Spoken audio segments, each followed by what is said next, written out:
Hello, ladies and gentlemen, and welcome to We Can Fix It. So I'm starting this up like this because last week I was supposed to post a video, which was this video, and I couldn't do so. I was on a business trip, and I brought my laptop and everything with me, but I couldn't get it to go online in order to um, post the video. So unfortunately, uh, things happen. So what we're going to do is instead of just doing one episode, we're going to do two episodes this week because the second one I am very excited to get into talking about. So hopefully you enjoy this episode. It will be a kind of boring one, being that we don't have actual bunch of video on this. Be prepared. We're going to start bringing out some shirts. We're going to actually start doing a whole bunch of more live action stuff as well. So let's get to it, and hope you enjoy this episode. Dad, I found a puppy. No. Please, I'll feed it. I'll take care of it. You don't have to do anything.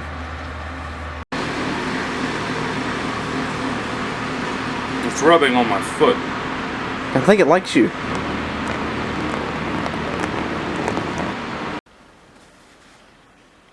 I don't think it does.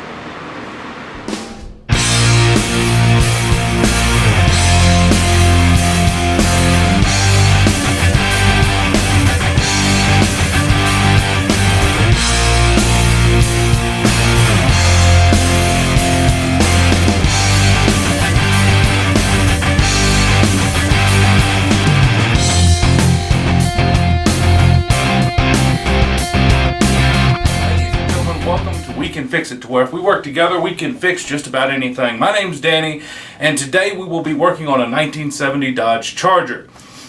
Now, the next episode, next week, is going to be a pretty big episode because on the 10th episode, I am unveiling one of my projects. It's in the intro video, so it's kind of a spoilers on it.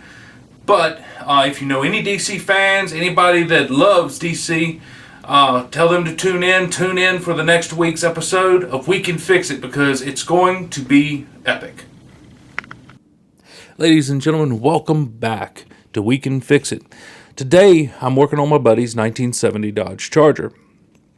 Now, in this episode, we will be going over wiring issues that we actually came across on a new wiring harness and how we repaired it. We will also go over some AC wiring that I installed on this car and how to route it. Now, it isn't a detailed explanation on how to install this wiring, but it is good enough so that way you can get confidence into doing it yourself. We will also be unveiling something that I built for this car, and I will try to make these and try to sell them on We Can Fix It. So it will be conversions for the AC ducts, as you can see on the right side right there. The vents that come straight out, they are square, and so they were very difficult to find. We didn't know of anybody that actually carried them, and so what we did was we I 3D printed out some new ducts. They convert from square to round, and I will show them here today on this episode of We Can Fix It. Now let's grab our tools and get started. So right here you can see that the blue wire and green wire is attached to the top two right blocks in this bulkhead. You just slide them in when you get the kit and they clip right into place. They do go in a certain way, so ensure that you do that correctly. You can put them in upside down. They won't clip in that way, so make sure when you hear the click and you pull on the wires, just tug on them a little bit to make sure that they will not come back out. Now, this is the way we routed ours. You can route yours however you want to. So here's the AC compressor we have installed, and that blue wire, it'll be a lone blue wire that runs across, and it'll go straight to that AC compressor. All right. Then it splits off in the wire loom, and it will come over to where you hook it up into the actual AC unit. And that's how it kicks the AC on and off from inside the vehicle. That right there is your fan plug-in. Alrighty, now we're back to this picture right here again, and the reason is because from the inside you will also have to install the wiring from the inside.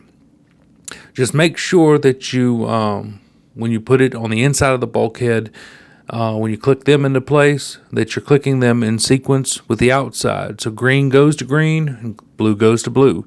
It really can't go no more simpler than that. Now, on the inside, you can kind of zoom in on this if you'd like to. There's two wires that go into the bottom of where the fan is. I don't believe the orientation makes a difference. But you have to ensure that you plug these two in, and the rest of the wiring inside is straightforward. They actually provide you with the plug-ins to plug up pretty much everything to your switchboard inside. And literally there is nothing that you have to splice or solder. All you have to do is plug everything up. So, but if you don't know where these went, they're a little difficult to find where they go, and they just go up under the AC fan. So, next, we're going to be talking about a wiring issue that actually two wiring issues that we ran across. Okay, so as you see here, we were having issues with the headlight doors opening and closing. So these two blue wires that I have my hand on, they're hot all the time. When you cut the switch on, they're always hot. So if the doors are halfway open, you cut the switch on, they should shut.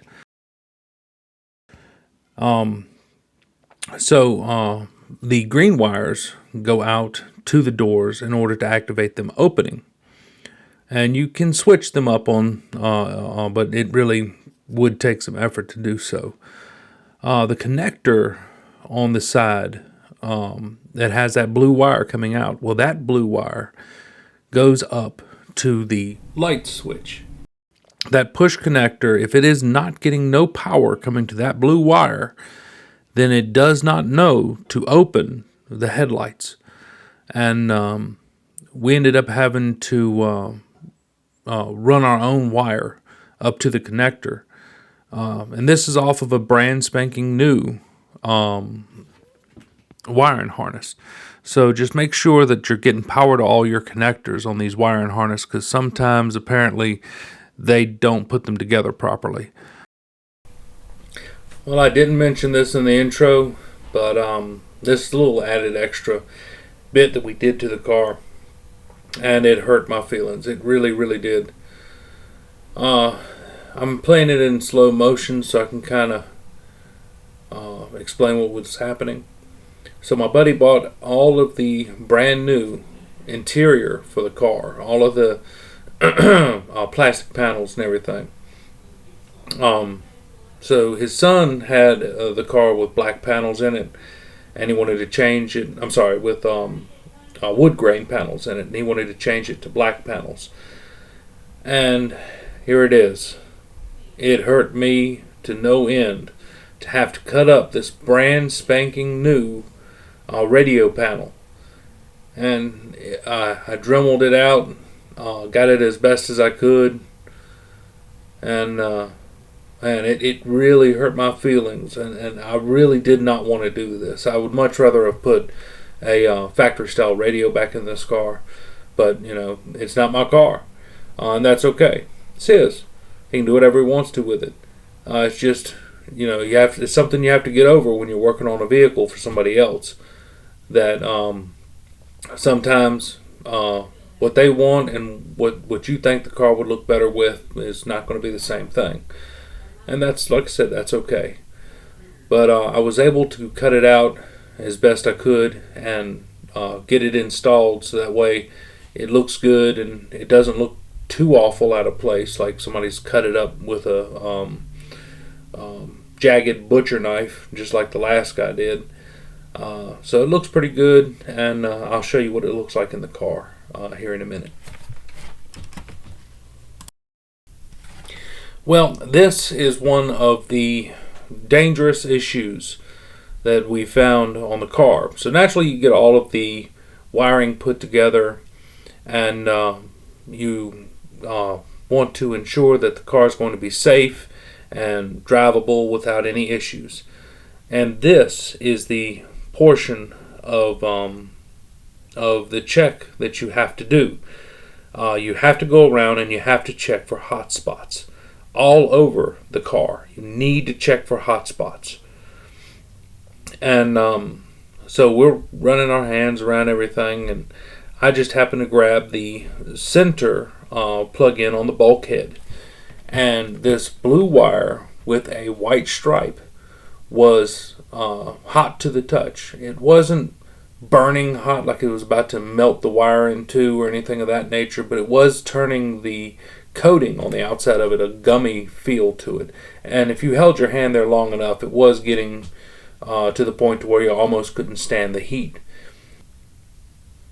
Well, so we traced the wires, and I suspect we didn't go all the way up to the front of the vehicle, but I suspect these wires go either to the alternator or to the distributor.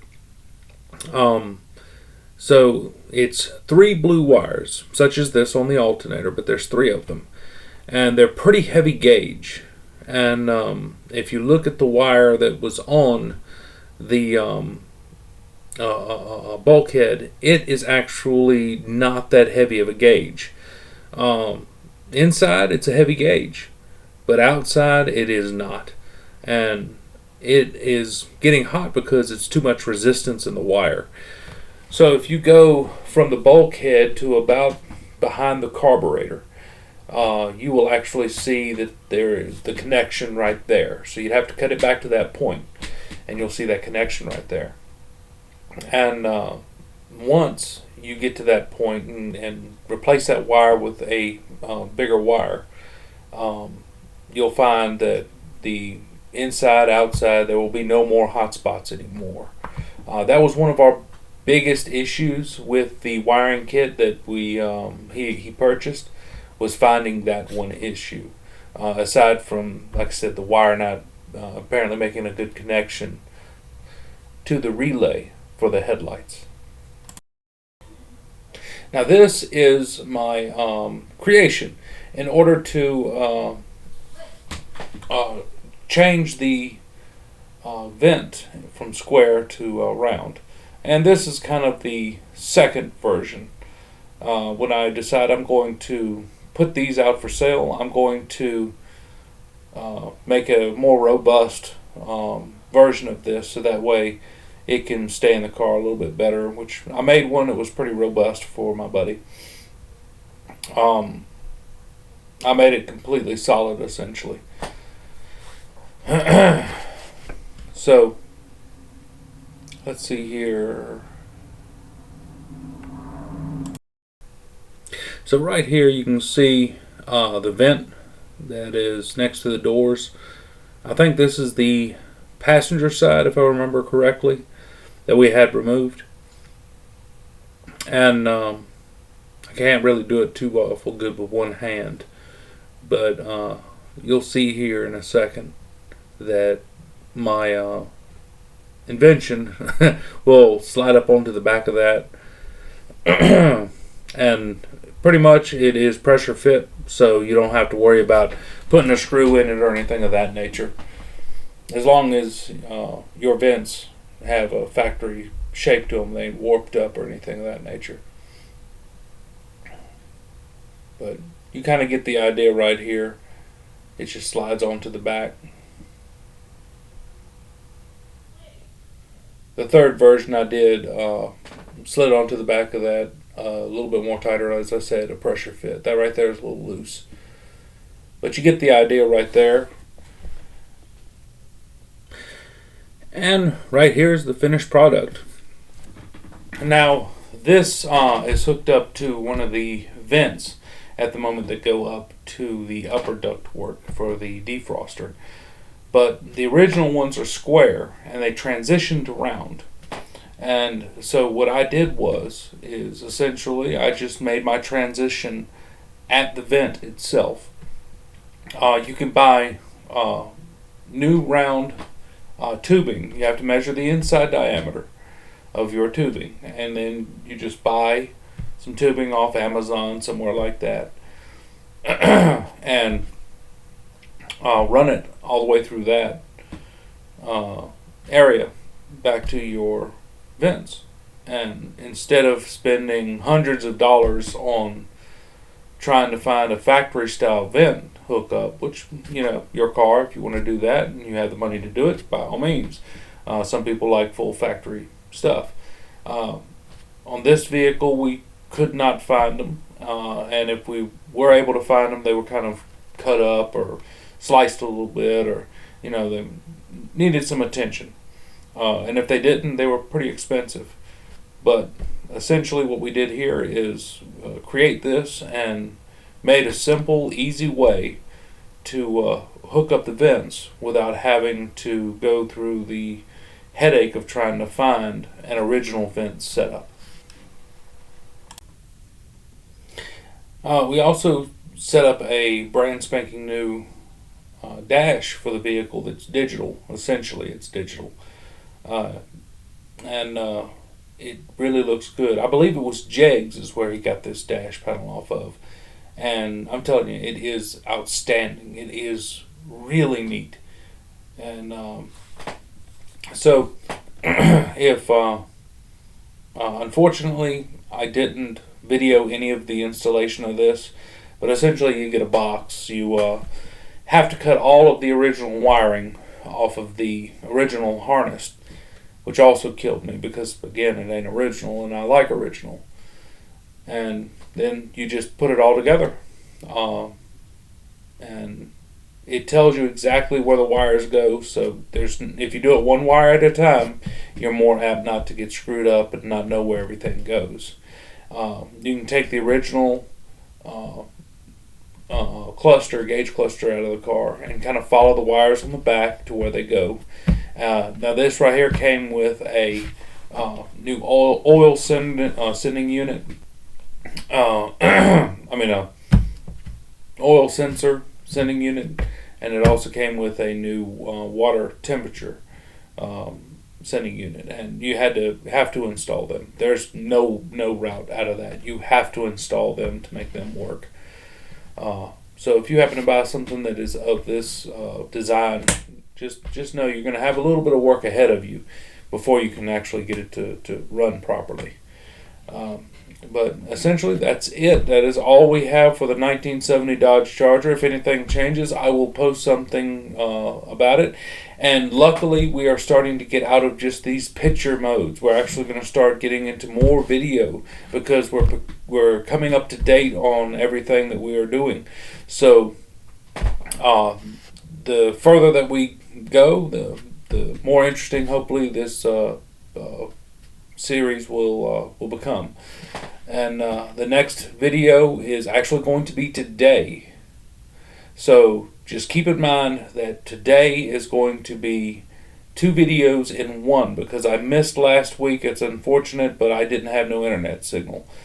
So today we will have 2 different episodes. One of the 70 Charger that we're talking about now, and the next one is going to be of another vehicle. And that vehicle is going to, I'm really excited about that, and actually that's live action, so you don't have to look at a picture and listen to a voice at that one. So I hope you have a good one, and just remember, if we work together, we can fix just about anything.